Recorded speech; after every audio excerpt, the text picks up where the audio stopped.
Hi guys, ladies and gentleman, boys and girls, how are you? तर मंडळी, IPLची स्पर्धा आता सेकंड राऊंडमध्ये प्रवेश करते आहे. पहिल्या राऊंडच्या सगळ्या संघांची एक एक मॅच झालेली आहे. शेवटच्या दोन झालेले सामने म्हणजे एक तर पंजाब विरुद्ध गुजरात आणि राजस्थान विरुद्ध कलकत्ता. हे दोन्ही सामने ठीकठाक होते, विशेष काही सांगण्यासारखं ते खरं तर त्या दोन्ही सामन्यामध्ये काही नाही आहे. किंग्ज इलेव्हन पंजाब आणि गुजरात या सामन्यामध्ये पहिली बॅटिंग करताना पंजाबनी 243पर्यंतचा धावफलक नेऊन ठेवला. 243च्या धावसंख्या चेस करणं जड असतं. गुजरातने प्रयत्न केला, खूप प्रयत्न केला, पण गुजरात शेवटी 11 धावा कमी पडल्या आणि गुजरात हा सामना हारले. या सामन्यातला जर काय फरक असेल तर फक्त डेथ बॉलिंग जी आहे ती पंजाबची चांगली पडली. पंजाबच्या डेथ बॉलिंगनी पंजाबला हा सामना नक्कीच जिंकून दिला. दुसरी एक गोष्ट म्हणजे या सामन्यामध्ये शेवटची ओव्हर जेव्हा चालू होती पंजाबची, तेव्हा स्ट्राईक ह्याच्याकडे नव्हता, आपला श्रेयसकडे नव्हता. श्रेयस 97 धावांवर नावात खेळत होता. शतकासाठी फक्त 3 धाव्या होत्या. स्ट्राईक शशांककडे होता. शशांकला त्यांनी इन्स्ट्रक्शन दिलं की don't go for worry about my century. प्रत्येक चेंडू चौकार मारायचा प्रयत्न कर. तो एक्झॅक्टली तसाच खेळला.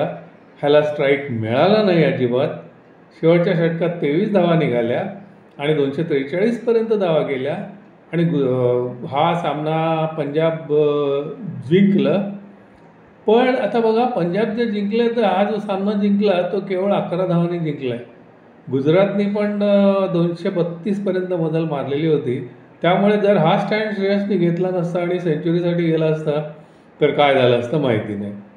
आणि दोन्हीतला फरक म्हणजे डेथ बॉलिंग जी आहे ती पंजाबची चांगली पडली. आपला हा हर्षदीप त्यासाठी फेमस आहेच, त्याप्रमाणे त्यांनी कामगिरी केली आणि हा सामना अशा तऱ्हेने पंजाबनी आरामातच जिंकला. की दुसरा जो सामना आहे तो तर अगदीच वन सायडेड झाला.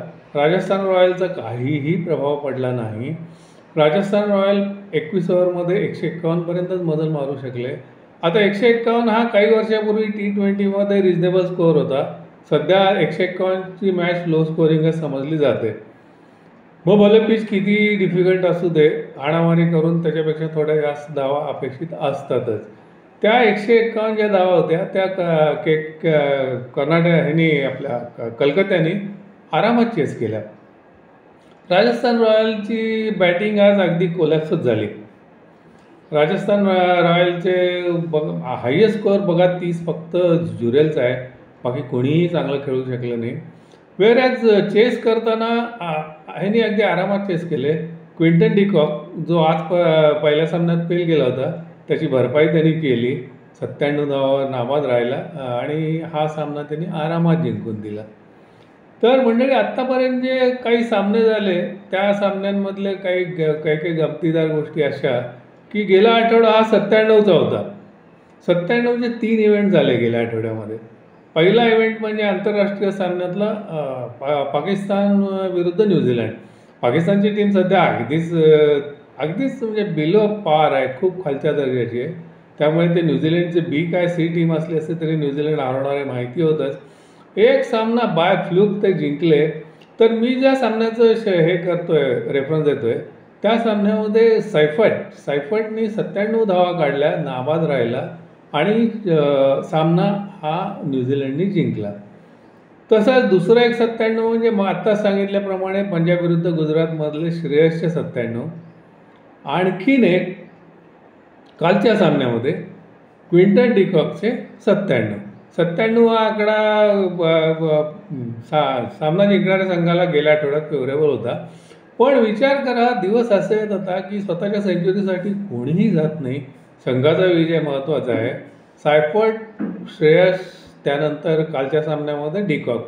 त्यांनी जर ठरवलं असतं तर स्वतःचं शतक आरामात करू शकले असते. आता ह्याच्यामध्ये असं आहे ना की सायफर्ट करू शकला असता, श्रेयस तर आरामात करू शकला असतं, का सगळेच करू शकले असते. पण स्वतःच्या शतकासाठी कोणीही गेलं नाही, मॅच विनिंग परफॉर्मन्ससाठी गेले. त्यामुळे गेला हा आठवडा आपल्याला 97 धावांसाठी लक्षात राहील. गेल्या आत्तापर्यंत झालेल्या सामन्यातल्या आणखीन लक्षात राहण्यासारख्या गोष्टी म्हणजे ईशानचं शतक. राजस्थान रॉयलच्या विरुद्ध त्यांनी मारलेलं जे शतक आहे ते खूपच सुंदर होतं. बघा स्टार स्टडेड बॅटिंग लाईनअप आहे हैदराबादची. त्यांच्याकडे अभिषेक शर्मा आहे, त्यानंतर ट्रॅव्हिस हेड आहे, क्लासेन आहे. या सगळ्यांच्या ह्याच्यामध्ये वन डाऊनला येऊन एवढं तुफान सेंचुरी मारली त्यांनी. आणि बिचाऱ्याला असं झालं होतं ना की सगळे दरवाजे बंद व्हायला लागले होते. आता तो दरवाजा त्यांनी थोडासा किलकिला केला आहे संघात प्रवेश मिळायच्या दृष्टीने. बघूया काय होतं. तसंच दुसरी एक गोष्ट म्हणजे मुंबई आणि चेन्नई हा जो सामना होता हा काही गोष्टींसाठी नक्कीच लक्षात राहणार आहे. त्याच्यामध्ये सगळ्यात महत्त्वाची गोष्ट म्हणजे the young wicket keeper MSD त्याची विकेट किपिंग. आता त्यांनी एक DRSमध्ये सुद्धा MS धोनीचं DRS काय ते दाखवून दिलं. तसंच त्यांनी जे स्टंपिंग केलं स्कायचं सूर्याचं ते फक्त धोनी आणि धोनीच करू शकतो, दुसरं कोणीही करू शकत नाही. लेफ्ट पाम स्पिनर नूर अहमदचा स्पेल सुरू होता ते त्याच्या आधीचाच मला वाटतं 1-2 बॉल आधी त्याचा बॉल एवढा वळला MSला धोनीला अजिबात अंदाज आला नाही आणि वाईड आणि बाउंड्री गेली. तेव्हा वाटलं बरं का, खरंच वाटलं आता MSD 42 आहे ते किपिंगमध्ये थोडा त्याचा परिणाम होतोय काय. पण 2 बॉल नंतरच त्यांनी स्कायचं जे स्टंपिंग केलं ते फक्त आणि फक्त MS धोनीच करू शकतो. बघा क्लासिकल विकेट किपिंग जे असतं ना त्याच्यामध्ये विकेट किपर असं हे घेऊन जातो मागे बॉल आणि स्टंप करतो. फक्त धोनी हा एकच विकेट किपर असा आहे की त्याचे जे ग्लोव्ज आहेत ते बॉल याच्या आधीच बॉलपर्यंत गेलेले असतात आणि like a flash within no time तो स्टंप हे उखडतो. हेच आपल्याला काल स्कायच्या स्टंपिंगमध्ये बघायला मिळालं. 42व्या वर्षी धोनीचं विकेट किपिंग तेवढंच करेक्ट आहे आणि DRS पण तेवढाच परफेक्ट आहे. त्यांनी बेल सोडवल्यानंतर स्कायनी मागे वळूनसुद्धा बघितलं नाही, तो सरळ पुढे चालू पडला.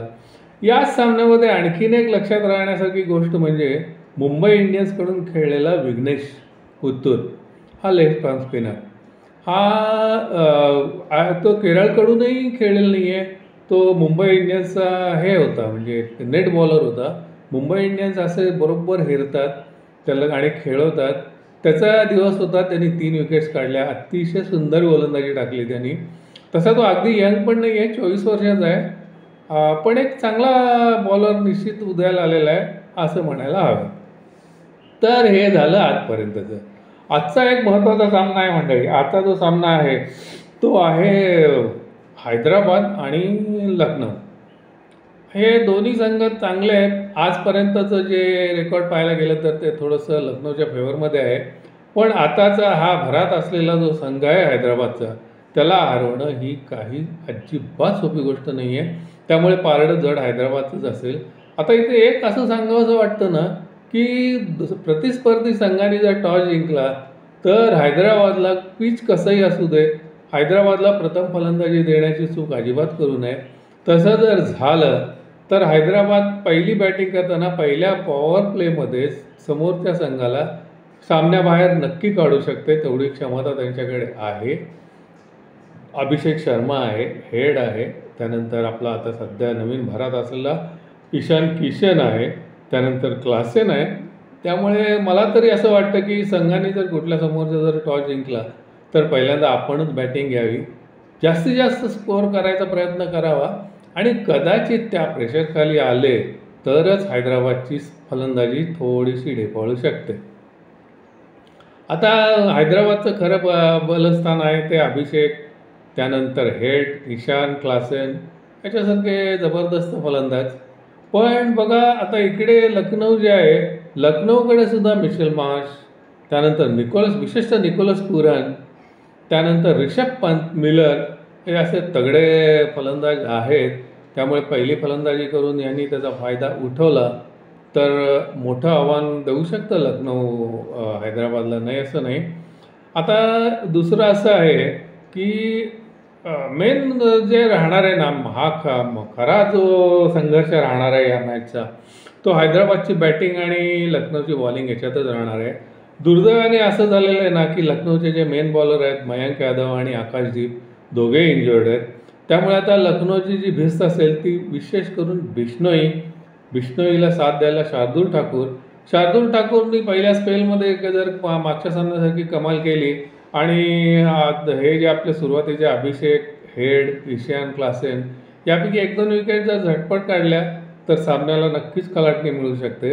आता इथे मला एक असं वाईल्ड चान्स यांनी असा घ्यावा असं वाटतो ना, की लखनौकडे अर्शिन कुलकर्णी आहे, जो मीडियम पेसर आहे आणि चांगली बॅटिंग करतो.